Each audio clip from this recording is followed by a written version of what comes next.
आज क्या हुआ, एक अत्यंत हिंदू बुद्धिजीवी हमारे पास आए मिलने के लिए। उस हिंदू बुद्धिजीवी व्यक्ति ने हमसे पूछा और कहने लगा, भारत बड़ी सौभाग्य भूमि है। मैंने कहा, क्यों भाई, ऐसा क्या कारण है कि भारत सौभाग्य भूमि है? कहने लगा, देखो, हिंदू के 24 अवतार भारत में ही हुए, जैन के 24 तीर्थकर भारत में ही हैं, और बुद्ध के 24 बुद्ध जो हुए वो भारत में ही हुए। मैंने कहा, इतने अवतार और बुद्ध भारत में ही पैदा हुए तो भारत तो सौभाग्यशाली भूमि है। मैंने भी सोचा, देखिए, सबसे ज़्यादा चिकित्सक कहाँ आते हैं? जहाँ सबसे ज़्यादा बीमारी हो। और बार बार यदि चिकित्सक आपके पास आ रहे हैं, इसका मतलब बीमारी ज़्यादा है। या तो बीमारी नहीं होती तो चिकित्सक आते ही नहीं। यदि भगवान को बार बार यहाँ पे अवतरित होना पड़ रहा है, इसका मतलब यहाँ अधर्म है, यहाँ धर्म नहीं है, यहाँ पाप है, यहाँ अन्याय है, यहाँ क्रूरता से पेश आया जाता है। इसीलिए भगवान भारत भूमि पे ही क्यों आ रहे हैं? विचार करने वाली बात है। तो इसका मतलब पाप भी यही है। तो मैंने कहा, फिर ये सौभाग्यशाली भूमि हमारी कैसे होगी भाई? वे थोड़े थोड़े सोचने लगे और चौंके। बोले, ऐसा विचार तो मेरे मन में ही नहीं आया। वो कहने लगे, बात में थोड़ा तो अर्थ मालूम होता है। इसका अर्थ क्या है? यदि देश में सच में ही धार्मिक है तो अवतारों की जरूरत क्या है? बात तो सही है। मैंने तो कहा, अपनी गीता उलट कर देखो।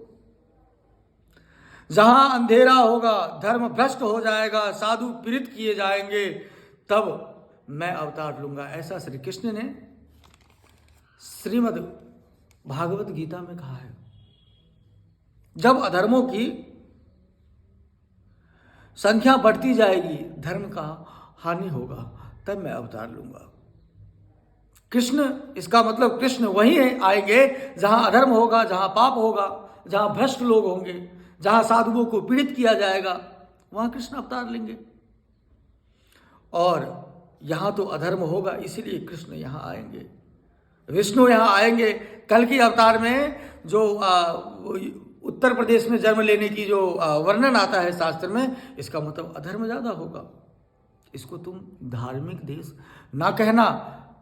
ये अपने देश से तो कई बेहतर औरों के मुल्क हैं, औरों के देश हैं, इसीलिए वहाँ भगवान नहीं आ रहे हैं, क्योंकि वहाँ बीमारी नहीं है, इसीलिए चिकित्सक नहीं आते हैं। यहाँ चिकित्सक इसलिए आते हैं कि यहाँ बीमारियाँ ज़्यादा है। हमसे बेहतर हालत दूसरे देश के हैं, तो आप इस देश को धार्मिक देश कैसे कहते हो? अच्छा, आप एक चीज़ देखो कि हम दीपक अंधेरी रात में जलाते हैं, को अंधेरा हो वहाँ दीपक जलाते हैं, क्यों? कि उजाला हो। और जैसे ही सुबह होता है हम दीपक को बुझा देते हैं, क्योंकि उजाला हो जाता है। हम साल की सबसे बड़ी अंधेरी रात अमावस्या को दीपावली मनाते हैं। सबसे बड़ी रात, अंधेरा पग पग पे दिखाई ना दो, ऐसा भयानक भयंकर अंधेरा होता है, दिवाली मनाते हैं। और दिन में यदि हम दीपक जलाने लगे तो नीलेश जी वो हमें पागल कहेंगे कि पागल हो गया, दिन में दीपक जलाता है, वहां के दीपावली।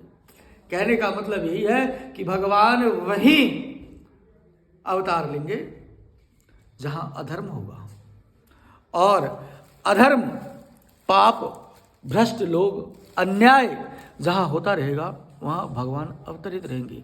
तो कहने का अर्थ ये है कि हम पाप कर रहे हैं, हम पाप ना करें, हम धर्म के रास्ते पे चले तो भगवान हर समय ही हमें दिखेंगे, क्योंकि आत्मा तो हर व्यक्ति में व्याप्त है, हम में भी है, आप में भी है, वही ईश्वर है। दूसरों को कष्ट ना दे, दूसरों की हानि ना हो।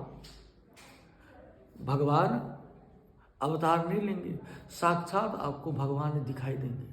आप धर्म के मार्ग पर चल के तो एक बार देखें, इतना आनंद है, इतना सुख है कि इस संसार में कहीं भी आपको नहीं मिलेगा।